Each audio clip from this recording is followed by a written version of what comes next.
মানুষকে যত্ন নিলে মানুষ যে কত ভালো হয় আপনি কল্পনাও করতে পারবেন না।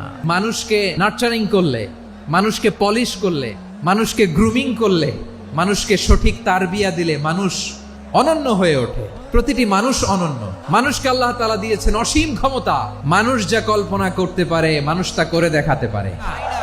মানুষের কাছে অসাধ্য কিছু নাই মৃত্যু ছাড়া, এক্সেপ্ট ডেথ। তোমার জন্ম হয়েছে জিতার জন্য, বিজয়ের জন্য তোমার জন্ম। মানুষের শুরুটাই হয় বিজয় দিয়ে।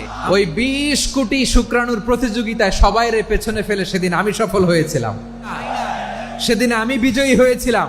সেদিন আমি এত ছোট ছিলাম মাইক্রোস্কোপ দিয়েও আমার অস্তিত্ব টের পাওয়া যায় না। ওই কম্পিটিশনে যখন আমারে কেউ হারাতে পারে নাই, আল্লাহর জমিনেও আমারে কেউ হারাতে পারে না। হারার জন্য তোমার জন্মই হয় নাই, তুমি আসছোই জিতার জন্য।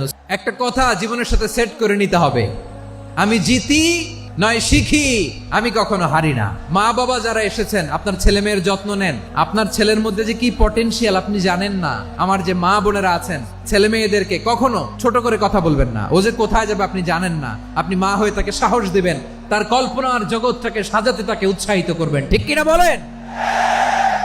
নৈতিকতা, মোরালিটি, ভ্যালিউজ দিয়ে নিজেকে সাজাও, ইসলাম দিয়ে নিজেকে সাজাও। কারণ আগামীর বাংলাদেশ ইসলামের বাংলাদেশ। তাহলে মানুষের চেয়ে সেরা কেউ হতে পারে? মানুষের চেয়ে অনন্য কেউ হতে পারে? মানুষকে কেউ হারাতে পারে? আমি তুমি অনন্য, আমাকে তোমাকে হারায়া দেওয়া এত সহজ না। ঠিক কিনা?